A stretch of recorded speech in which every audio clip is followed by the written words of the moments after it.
네, 안녕하세요. 오늘은 그 파이코인과 관련해서 지금 이더리움이 뭐 5월 달에도 뭐 ETF가 안 될 것 같다. 증권이냐 그 상품이냐가 여전히 중요하기 때문에 이더리움 재단을 지금 이제 조사를 하기 시작했죠. 그래서 이제 보통 이제 그러니까 뭐 이런 코인 관련 기자들, 코인 관련 회사들은 갠슬러가 무리수를 두고 있다라고 하지만 뭐 아시겠지만 그 앉아 있는 자리에 따라서 보는 앵글이 다르잖아요. 우리가 파이코인 보는 거와 이제 니콜라스 부부가 보는 게 다르듯이 그게 다 다르잖아요. 거래소가 보는 게 다르고 다 다르죠. 그래서 지금 화폐를 공부하고 계시는 분들이기 때문에 비트코인이라는 것이 왜 그렇게 이 사람에 의해서 인정받을 수밖에 없었고 또 비트코인에 이어서 그 다음 타자로는 파이코인이 왜 그 자리에 갈 수밖에 없는지를 한번 설명을 드릴게요. 정말 파이가 이제 해결할 수 있는데요. 오늘 이제 이거거든요. 미 SEC가 지금 이더리움 재단을 이제 조사하는 거죠. 그래서 이더리움 재단에 대해서 조사해서 이더리움 ETF 안 될 걸 지금 이제 이런 기사가 나오면서 지금 이제 코인 관련 뉴스를 도배를 했는데 차근차근 설명을 해드릴게요. 갠슬러 위원장이라는 사람 정도 되는 자리에 앉아 있으면 왜 그런 생각을 하는지. 이 미국이 제가 증권회사에 처음 들어갔던 1987년도부터 이제 미국의 무역 적자, 이 쌍둥이 적자, 뭐 이런 얘기가 굉장히 많이 나왔죠. 미국의 이제 무역 적자는, 근데 미국의 무역 적자는 미국이 뭐 바보 같아서 뭐 물건을 안 팔아서 이런 게 아니고 미국의 무역 적자는 할 수 없는 거예요. 국제 유동성을 창조하기 위해서 불가피한 거예요.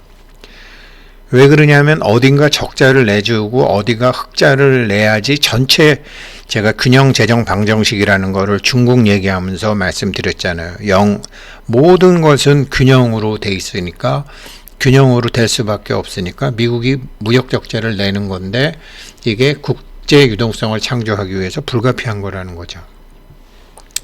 그런데 이게 그러다가 보니까 달러와의 가치 문제가 등장이 된 거죠. 미국은 자기네들이 무역 적자가 되더라도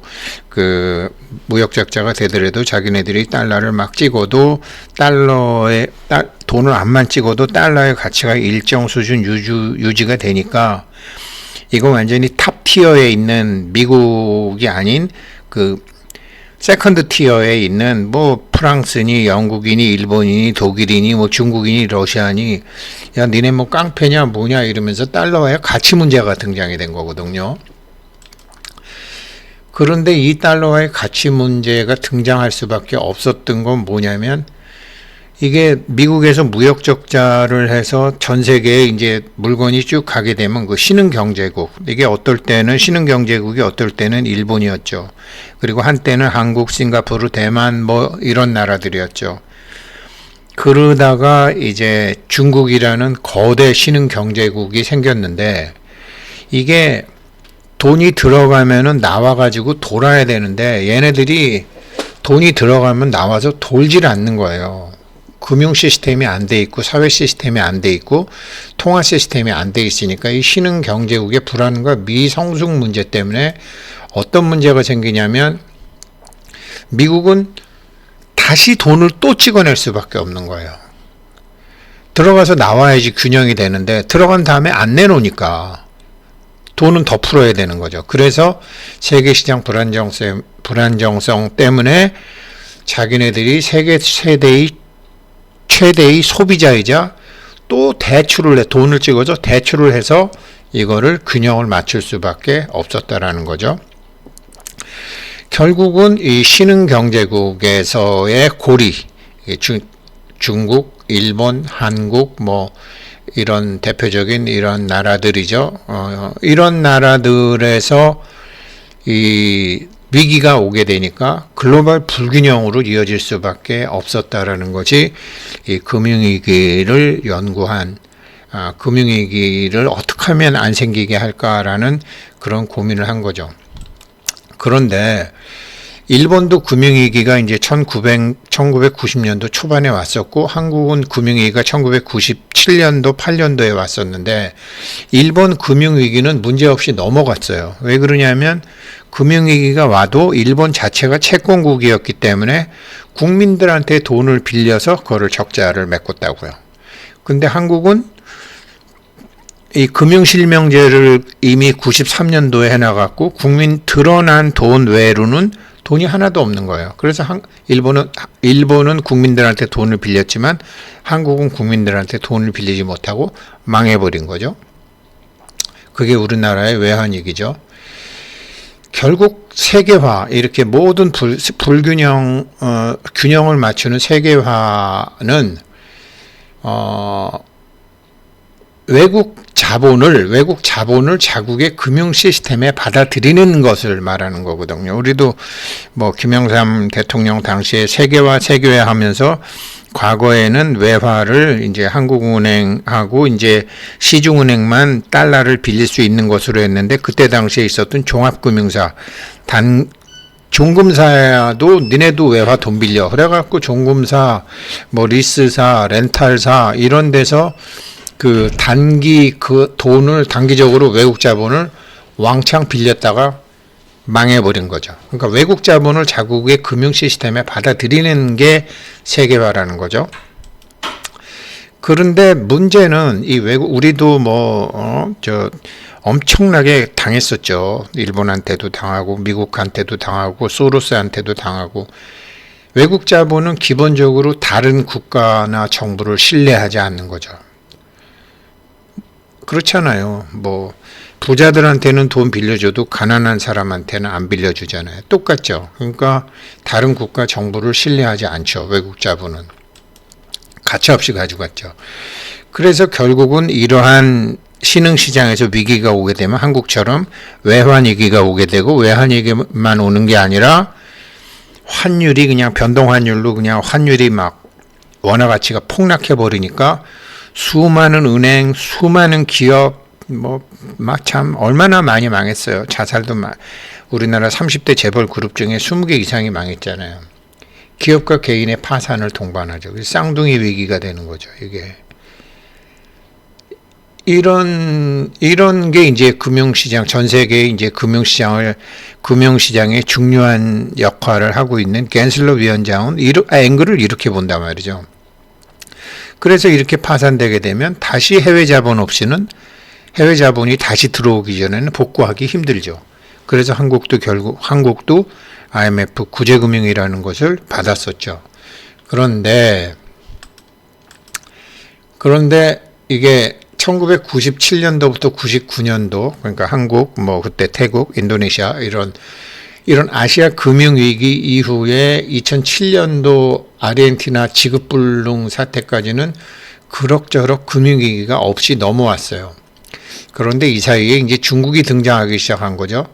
그런데 한국 망하는 것도 봤고, 태국 망하는 것도 봤고, 인도네시아 망하는 것도 봐서 한국도 무역 흑자 본 거를, 외환 보유고를 1,000억 불, 2,000억 불, 3,000억 불, 4,000억 불, 이제는 외환 위기 때문에 돈을 딱 들고 있는 거죠. 신흥국들이 절대로 돈을 안 쓰죠. 한국도 그 중에 한 역할을 한 거죠. 중국은 더 역할을 했죠. 그래서 자기 나라에 넘쳐나는 그 돈을, 그 유동성을 흡수할 능력도 없고 우지도 없고, 만약의 사태로 저렇게 중국 같으면은 몇 조 달러를 갖고 있었잖아요. 한국은 몇 천억 불이지만. 이렇게 되면 이게 세계화는 실패하게 되죠. 그러니까 과잉 유동성을 흡수할 수 있는 그런 소비 시장도 만들어졌고, 정부도 그런 거를 할 수가 없었었죠. 그래서 이렇게 되다가 보니까 이 풀려난 돈이 중국이 수출해서 버는 돈, 한국이 수출해서 버는 돈, 독일이 수출해서 다 각국에서 수출해서 버는 돈이 고소득 국가인 세계 최대 채무국인 미국으로 돈이 다 모여간 거죠. 중국 돈도, 한국 돈도, 일본 돈도, 다 몰려간 거죠. 자기네 나라에서는 유동성을 흡수할 능력이 없었으니까. 한국은 요즘 이런 게 많이 벗어났지만요. 그래서 이렇게 미국으로 돈이 가다 보니까 미국인들 이렇게 들어오는 돈을 뭐 쓸 방법이 없으니까 파생 상품으로 해서 모기지 해가지고 뭐 정부도 빚으로 살고 국민도 빚으로 사는 미국에서 2008년도 서브프라임 모기지 사건으로 이게 버블이 뻥 터진 거죠. 그래서 안 되겠다라고 나온 게 탈금융. 결국은 세계의 금융 자본이 다른 나라를 믿지 않고, 그러니까 다른 나라는 여차하면 망하니까 돈을 갖고 있으니까 그 돈을 다시 미국이나 이런 월가의 금융에 맡기고, 그러다가 보니까 그 사람들이 정한 크레딧에 의해서 세계 경제가 굴러간다라는 것을 야 이건 뭐야 라고 생각하면서 그 사토시 나카모토가 탈금융, 크레딧이 아니라 트러스트로 간다 이러면서 암호화폐가 등장한 거거든요. 결국은 세계에서 금융위기가 오는 이유가 뭐냐면 돈이 많은 나라에서 돈이 적은 나라로 가가지고 이것이 균형적으로 돈이 적은 나라에서 또 물건을 팔아서 이게 또 상대방 물건도 사고 이렇게 돌면서 균형을 맞춰야 되는데 그 균형을 못 맞춘다는 거죠. 이유는 두 가지가 있죠. 돈 가진 사람은 신흥국들을 믿지 않고 신흥국들은 그렇게 해서 물건 파는 유동성을 가지고 정말 한국처럼 뭐 한국은 굉장히 여러 가지 일들을 많이 해서 그걸 썼는데 그거를 쓰지 못하고 중국도 그냥 갖고 있고 이상한 대로 쓰고 하니까 이게 결국은 문제가 터져서 금융을 벗어나자 이래갖고 암호화폐 비트코인이 등장하게 돼서 그로부터 이런저런 사건으로 해서 현재까지 왔는데 결국은 문제는 신흥경제국들이 돈을 안 쓰고 과잉 유동성을 흡수할 능력도 의지도 없다라는 거죠. 근데 신흥경제국들이 돈을 쓰게 하고 그 과잉 유동성도 사용할 수 있게 하면 어떻게 되죠? 외국 자본의 유입 없이 외국 물건을 살 수 있게 하면 되는 거죠. 이거를 사토시 나카모토가 처음에는 생각을 했겠죠. 그랬는데 이제 가격도 너무 급등을 했고 정말 한 10년 정도 있다가 이렇게 1억 갔으면 좋았을 텐데 너무 급등을 해버렸고 그 다음에 가진 사람과 못 가진 사람이 뭐 몇 프로가 전체를 갖고 있는 게 되니까 안 되는 거죠. 여기까지 들으셨는데 파이코인의 중요성, 파이코인 이해가 되세요? 왜 파이코인이 될 수밖에 없는지. 그런데 여기서 또 하나의 문제가 있어요. 외국 자본의 유입은 금을 주거나 밀가루를 주거나 은을 주거나 암호화폐를 주질 않아요. 우리도 IMF 때 외국에서 돈을 빌리거나 하면은 전부 증권 형태로 받아요. 외국 자본은 증권 형태로 받게 돼 있다고요. 증권이나 채권 형태로. 그러면 갠슬러 위원장이 왜 이게 암호화폐가 증권이어야 되느냐. 이걸 왜 미국 증권위원회에서 하느냐. 국제 간의 결제는 증권이어야 해요. 상품 갖고는 안 돼요. 증권이어야 해요. 그러면 이더리움은 증권에 맞는 그런 걸 갖고 있어야 되잖아요. 그런데 그렇지 않거든요. 이더리움 재단이 명확히 안 하거든요. 앞으로 고쳐야 되는 거죠. 그런데 파이코인은 처음부터 파이코인 재단이 이런 증권 쪽으로 준비를 다 하고 있다라는 거죠. 어차피 국제 간의 자금이 왔다 갔다 하려면 증권의 형태로 왔다 갔다 할 수밖에 없는데 증권의 형태로 그러니까 뭐 리플이나 뭐 몇 개 이렇게 해서 하는 거면 오케이. 그런데 그러니까 비트코인처럼 완전히 커지면 오케이. 근데 나머지는 제가 보기에 어차피 국제 간의 자금 이동은 증권의 형태로 이루어질 수밖에 없기 때문에 증권의 형태와 그 요건과 그 규정을 갖추지 않으면은 ETF 해주기가 참 힘들죠. 그런 상황이거든요. 이거를 준비하고 있는 게 정확히 파이코인이라고 저는 말씀드리고 있는 거고. 이건 제가 뭐 잠깐 그냥 말씀드리는 건데 영국의 유튜버더라고요. 영국의 유튜버인데 워로그래픽이라는 건데, 이제 구독자가 한 80만 명 되는 굉장히 전문적인 방송인데, 어떻게 한국이 이 글로벌 파워 균형을 움직이는가, 이게 해서 한 37만 명이나 봤어요. 자막 깔으면 보실 수 있는데, 제가 이거를 왜 말씀드리냐면, 한국은 IMF는 겪었지만, 계속 그 수출 경제에 의지할 수밖에 없기 때문에, 돈이 계속 왔다 갔다 하는 거로 돼 있어요. 중국은 돈이 들어갔다가 이게 어디 갔는지도 모르고 이게 국제 유동성 함정에 빠져버리는 거거든요. 그래서 이것도 좋은 거고. 그래서 이더리움 저기 재단에 들어가서 보면 이더리움에 오신 걸 확인합니다. 이더리움은 새로운 세계로 들어가는 겁니다. 지갑, 이더리움을 어떻게 사는지, DF 사용이, 이게 이더리움 재단 홈페이지예요. .org예요.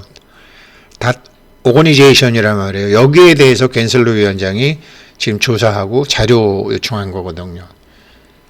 그래서 이더리움이 뭘 하는 거다. 그랬는데 지금 어차피 국제 간의 자금 이동이 대규모로 크게 하려면은 증권의 형태를 갖춰야 되는데, 니네 자료 갖고 와봐. 지금 이런 거거든요.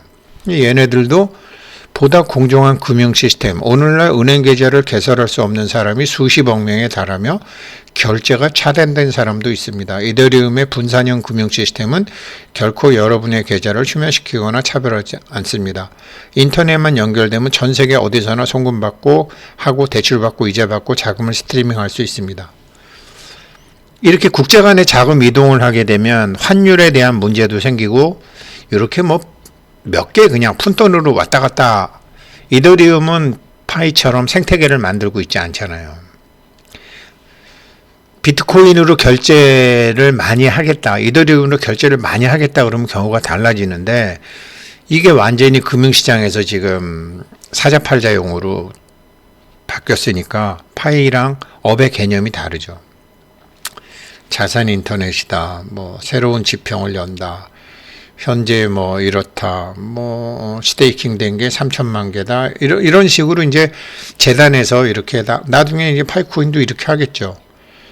다 ORG 하려면 이렇게 해라, ORG에 이렇게 이더리움 재단에 이제 이런 게 다 있는데, 그러니까 국제 간의 자금 이동하게 되려면 증권의 형태를 갖춰야 되는데, 그러면 이더리움 파운데이션이라는 니네 재단이 있는데, 그러면은 증권의 형태로 왔다 갔다 하려면 증권의 요건을 갖춰야 될 거 아니야. 지금 그 문제거든요. 그래서 이게 간단히 그냥 코인 하는 사람들끼리, 이게 참 밑에 나와 있는데요. 이게 기사를 좀 자세히 제가 시간이 다행히 2, 3분 남으니까 해드릴게요.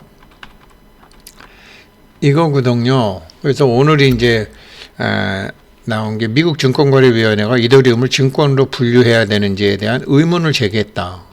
니네 증권의 요건을 못 갖추고 있잖아. 지금 그 얘기거든요. 그래서 이더리움 재단 그룹의 계열사는 모든 계열사는 SEC의 소환장 발부 대상이 될 수 있다. 이거는 ETF 승인에 영향을 미칠 수 있다.